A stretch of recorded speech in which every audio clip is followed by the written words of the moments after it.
Cuba, it's me. Welcome to episode 233 of the W.I.L.L.I.W show, which stands for Wrestling is Life. Life is Wrestling. Excuse me. Now, yesterday on my show, I talked about all how wrestling has saved my life and how when I'm depressed, it helps bring me back up and it cheers me up and it's my thing that I use to make me happy.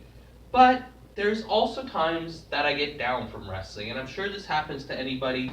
Um, Wrestling is kind of a cruel business. You basically have to have thick skin to be in wrestling, and if you don't, um, you better learn how to, or you're gonna not have a great time. Because in wrestling, everybody is out for themselves. Like, how else you do it? It's not a team sport. It's if you want to make it as a manager, a referee, a promoter, you don't have to be cutthroat, say, but you have to put yourself first. And so, and there's a lot of people that are strange in the wrestling business because you have to be kind of a little bit out there to be able to put your body willingly through punishment to do what we do. And even as a fan, I'm sure wrestling has got you down. I know I talked about on one episode where people like die or they retire, or maybe it's just something as simple as one of your favorite stars getting let go, or maybe even you get so invested in a story and someone doesn't win the match that you really hoped would do, that maybe you get down, or maybe the product gets so bad that it gets you down, and then you don't want to watch wrestling for a while, which sucks because watching wrestling was your thing. I know for me, for instance, there's definitely times that I've gotten down with wrestling. The most major times for me have been when I got injured, when it's been taking away from me, not by my own choice, obviously most of the time by my own doing or just an accidental mistake or mishap, not usually from my opponent, but that is the worst feeling in the world. When you're injured and the thing that you love is taken away from you. I think that's why people that break their ankles in January come back and wrestle in March. Hint, hint, this guy right here, because they just they know they shouldn't, but they just can't stop. It's basically an addiction. But I've gone down about wrestling a lot of times. I don't know if I would describe it as bullying, but not everybody's nice to everybody else, and you're not always going to be everyone's cup of tea. And especially when I first broke in, 18 years old, looking like I was 14, and back then it was really important to be a big man, where now there's a lot of smaller guys, and it was harder to get into the business, and I was lucky the old shyster Ike Shaw let me in. But so a lot of people weren't that nice to me, or they were trying to toughen me up, maybe help me grow some thick skin and stuff. So I get ragged on a lot, and I try to take it in good stride. But unfortunately, I'm a sensitive person, which definitely works against you if you're going to be in wrestling. So I take everything to heart.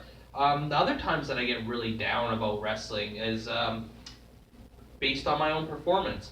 Now, back in the first like 6, 7, 8 years of my career, I was, and I'm like this about everything in my life, I'm a perfectionist. I don't like being criticized, so I do everything in my power not to get criticized. I try my very best so that people can only say good things, because I cannot stand hearing bad things. Because when I was a kid, I had a lot of negative people around me, like family members whatsoever, and so on, and friends of the family and stuff like that, that always had to criticize instead of saying something nice to lift you up. So that's why I'm so positive and so nice to people.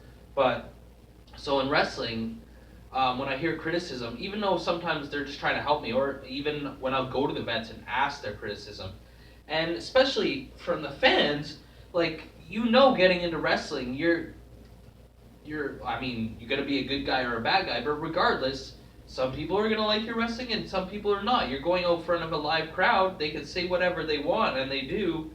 You got to learn to deal with it, and I have, and I'm glad that I'm in wrestling because it's really helped break me out of my shell in my personal life. But yeah, when I'm not happy with my own performance, like I used to be so hard, like I would wrestle a match and everything would go great, except for one thing I did wrong. And instead of thinking about how good the match was and what do I need to improve on, I would just beat myself up over it for weeks at a time. And thankfully, I'm not like that anymore. I'm just like, what are you gonna do? Try better next time. And I just try and have fun and cherish it and make the most of it. But yeah, wrestling has definitely got me down and depressed. Especially when wrestling is life, life is wrestling. If wrestling is your whole life, you're gonna take everything about it seriously. And then when some people say not nice things to you, whether it be your fellow wrestlers or the fans, you take it to heart, which you gotta learn not to, because it's opinionated. You're not gonna please everyone, even if you're the best wrestler in the world. Look at John Cena and Roman Reigns. Half the people love them, half the people hate them, right? But as always, I want to hear from you guys on the W.I.L.L.I.W show. Fans, wrestlers, managers, referees, promoters. Um, how often has the business got you down? Has it ever caused you to be very depressed? Even maybe suicidal? I mean, I hope not, but at least if you're still here, then you rose above it. Because as always, on the W.I.L.L.I.W show, like or you get a leg drop, comment or you get a clothesline, subscribe or you get a suplex. I'm your host, Elian Habanero. I love wrestling. Cuba!